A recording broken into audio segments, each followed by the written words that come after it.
Salve família!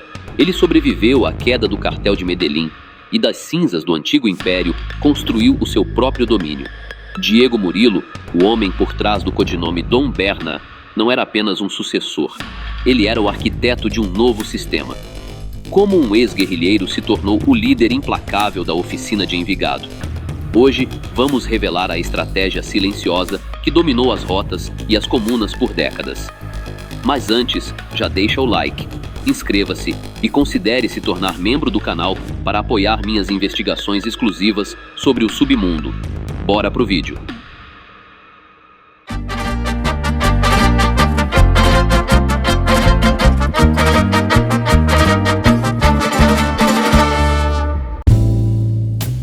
Diego Fernando Murilo Bejarano, também conhecido como Dom Berna, se tornou uma das figuras mais conhecidas do submundo colombiano. Nascido em 23 de fevereiro de 1961, na cidade de Tuluá, ele passou grande parte da sua vida em Medellín, onde acabou se envolvendo com atividades ilegais, ainda muito jovem.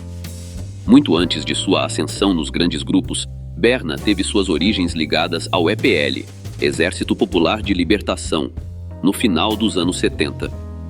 Um episódio marcante dessa época foi sua participação direta na neutralização de uma célula dissidente conhecida como Estrela Vermelha.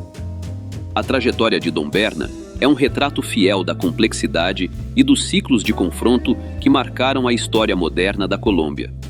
Sua entrega e posterior extradição simbolizam as tentativas do Estado de desarticular estruturas paralelas, evidenciando os desafios de se estabelecer uma estabilidade duradoura no país. Nas décadas de 70 e 80, o cenário era dominado pela Organização de Medellín. Entre os nomes de confiança de Escobar estava Fernando El Negro Galeano, que gerenciava as operações na estratégica região de Itagüí.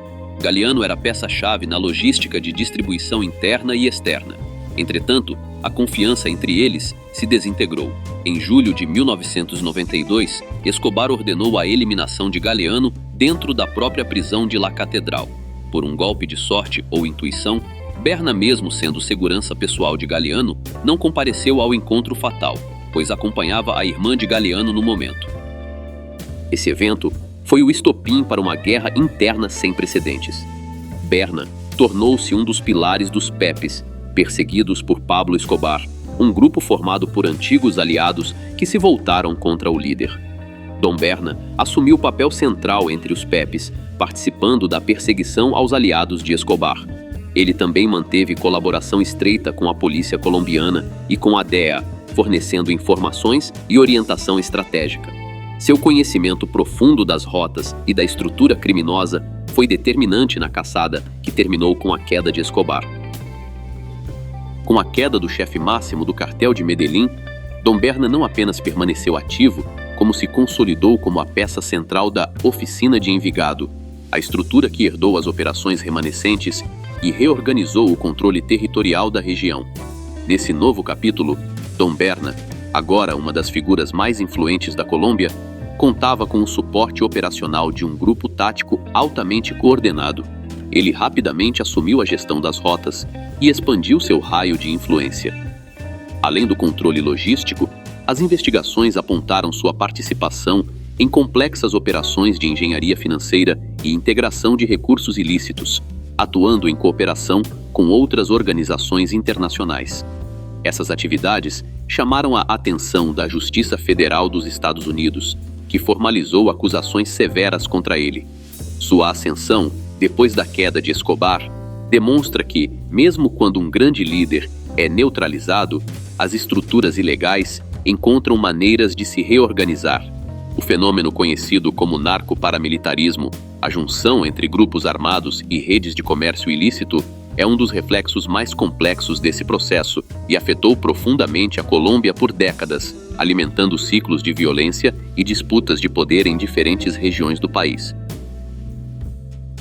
No contexto das forças de autodefesa, a Procuradoria apontou Murilo como o mentor estratégico por trás da logística financeira do grupo. Relatórios internacionais indicam que ele detinha o controle absoluto sobre o escoamento de mercadorias ilícitas que cruzavam suas zonas de influência. Diferente de outros nomes que apenas produziam, O modelo de negócio de Murilo era baseado no controle territorial. Ele estabeleceu uma espécie de taxa operacional por cada carregamento que transitava por seus domínios com destino ao mercado externo. Isso demonstra que a força desse movimento não vinha apenas do comércio em si, mas do domínio absoluto sobre as vias de transporte e a proteção das rotas de exportação. Dom Berna conseguiu projetar sua autoridade de forma implacável, especialmente na zona nordeste de Medellín. Ali, ele fundou e liderou o Bloco Cacique Nutibara. Sob sua gestão, a organização diversificou sua atuação, expandindo para a arrecadação compulsória de taxas locais e operações táticas urbanas. À medida que seu capital e influência cresciam, os atritos com outras células tornaram-se inevitáveis e cada vez mais intensos. Entre os anos de 2002 e 2003, Medellín tornou-se o tabuleiro de uma disputa interna feroz. Duas divisões que tecnicamente pertenciam à mesma estrutura central de Carlos Castaño entraram em rota de colisão: o Bloco Metro e o Bloco Cacique Nutibara. Este confronto não era apenas por território, mas por quem ditaria as regras no pós-era Escobar. Mesmo após sua saída física do cenário colombiano, os arquivos históricos e a inteligência local sugerem que a sombra de Murilo e sua rede de contatos continuaram a influenciar a dinâmica social e operacional das comunas por muito tempo. O objetivo central desses embates era a neutralização de figuras estratégicas da organização rival. Entre os alvos estava, inclusive, o filho de Diego Murilo, que ocupava um posto de relevância no Bloco Metro. A violência desses confrontos reverberou por diversos bairros, alterando profundamente a rotina da cidade. Ao final, a disputa culminou na vitória estratégica e operacional do Bloco Cacique Nutibara, que absorveu os grupos remanescentes após a dissolução completa de seu principal opositor. O ano de 2004 trouxe mudanças definitivas para a estrutura dessas organizações. Com o desaparecimento de lideranças históricas, das autodefesas e de comandantes como o conhecido Doble Cero, o tabuleiro de poder foi completamente redesenhado, consolidando novas hegemonias na região. Esse processo de avanço territorial foi intensificado por uma das ações mais debatidas da história militar colombiana, a Operação Orion. Executada pelas forças de segurança com um contingente superior a 2.000 efetivos, a missão visava retomar o controle da Comuna 13, então ocupada por milícias de vertente ideológica oposta. Entretanto, o desfecho foi sombrio. A rápida ocupação da área por grupos paralelos resultou em graves consequências para a população civil. Relatos e registros históricos apontam para um período de intensas violações aos direitos fundamentais, onde muitos cidadãos foram vitimados sob alegações de colaboração com grupos insurgentes. Em 25 de novembro de 2003, Medellín testemunhou um evento sem precedentes. Em uma cerimônia com transmissão nacional, 855 integrantes do Bloco Cacique Nutibara entregaram publicamente suas posições, em um gesto que o governo da época classificou como um avanço no processo de pacificação. Apesar do simbolismo do ato, o histórico do grupo permanecia sob o escrutínio da justiça internacional. O bloco era associado a táticas rigorosas de controle social, restrições de liberdade e deslocamentos forçados, deixando um legado que ainda hoje é objeto de estudo e memória para as vítimas do conflito urbano. Após o processo de desmobilização, muitos integrantes desses grupos receberam benefícios jurídicos e ingressaram em programas de reintegração. Ainda assim, surgiram questionamentos sobre a adequação dessas vantagens diante da gravidade das ações cometidas por eles. No caso do antigo líder do Bloco Cacique Nutibara, o embaixador norte-americano William Wood solicitou ao governo colombiano que acelerasse o procedimento de extradição. As acusações contra ele eram severas, e os Estados Unidos manifestavam interesse direto em julgá-lo por sua participação em redes internacionais de tráfico. O embaixador destacou que o governo colombiano já havia declarado diversas vezes que a extradição não fazia parte de nenhuma negociação com esses grupos, deixando claro que não existiam barreiras legais para dar seguimento ao processo. Por isso, reforçou o pedido para que o caso fosse tratado com maior celeridade. Entre as acusações estava o envolvimento no assassinato do deputado Orlando Benítez, um episódio que ganhou enorme repercussão nacional e provocou forte impacto na opinião pública. Como medida de controle e segurança, ele foi inicialmente colocado em uma propriedade rural próxima a Santa Fé de Ralito, sob vigilância das forças estatais e por ordem da Promotoria colombiana. Essa iniciativa fazia parte dos esforços das autoridades para monitorar rigidamente suas ações, já que seu histórico mostrava repetidas violações legais e resistência aos avanços do processo de pacificação no país. Em seguida, ele foi transferido para um presídio de segurança máxima na Colômbia, uma decisão considerada pela representação diplomática estadunidense como um movimento firme e necessário dentro da estratégia de combate às estruturas clandestinas no país. A mudança no local de detenção deixou claro que, mesmo para aqueles que aderiam à chamada Lei de Justiça e Paz, os crimes continuariam sendo tratados com rigor. Dom Berna era um dos principais líderes das Autodefesas Unidas da Colômbia, estrutura que surgiu nos anos 1990 com o discurso de combater grupos insurgentes, mas que, ao longo do tempo, passou a se envolver profundamente em atividades ilegais, o que levou à sua desmobilização em 2006. Dentro das negociações com o governo colombiano, foi criada em 2005 a chamada Lei de Justiça e Paz, com o objetivo de oferecer benefícios jurídicos a ex-integrantes que abandonassem as atividades armadas. No entanto, uma decisão da Corte Constitucional da Colômbia, em agosto de 2007, mudou completamente o rumo desse processo. O tribunal determinou que os envolvidos deveriam cumprir penas proporcionais pelos crimes cometidos, o que limitou significativamente os benefícios previstos inicialmente. Essa decisão teve impacto direto sobre Dom Berna, especialmente após surgirem evidências de que ele continuava coordenando operações ilegais, mesmo estando detido.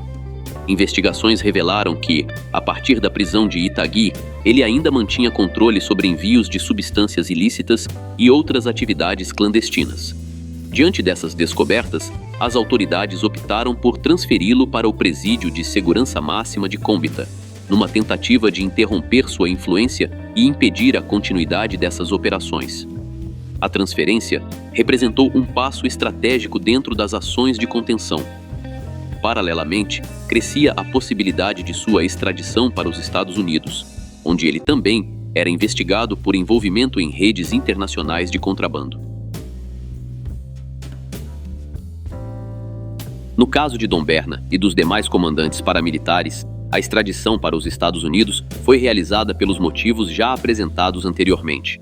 Esse processo sempre gerou debates intensos na Colômbia, enquanto alguns setores afirmam que enviar esses líderes ao exterior seria uma forma de evitar que respondessem plenamente pelos crimes cometidos em território colombiano. Outros defendem que a extradição garante um julgamento mais rigoroso e o cumprimento efetivo das penas.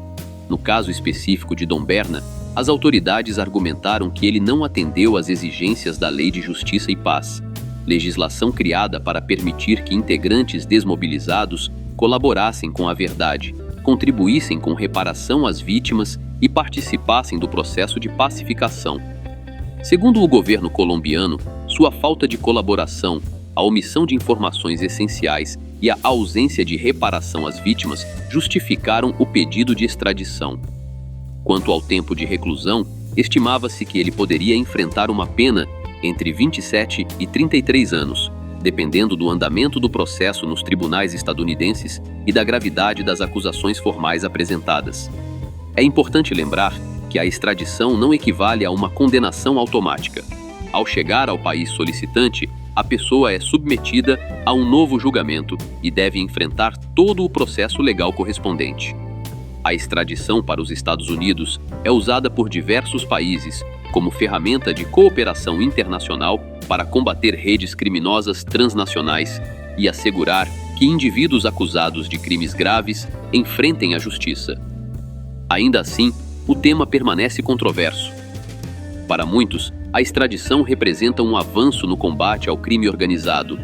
Para outros, abre discussões sobre soberania, eficácia judicial e o impacto que essas decisões têm no processo de memória, verdade e justiça dentro da Colômbia. A extradição de Dom Berna marcou o fim de uma era de controle absoluto nas sombras de Medellín. Mas, para entender como ele chegou ao topo e como as estruturas de autodefesa realmente nasceram, precisamos voltar um pouco mais no tempo e olhar para um nome que foi o mentor de tudo o que você viu hoje. Antes de Berna, existiu um homem que desenhou o mapa da resistência paramilitar na Colômbia. Um homem movido por uma vingança pessoal que mudaria os rumos do país para sempre. Fidel Castâneo Gil. Se você quer entender a origem real dos grupos paramilitares e como a família Castâneo iniciou essa guerra que durou décadas, clique no card que está aparecendo agora na sua tela. Não esqueça de se inscrever e deixar o like. Até a próxima!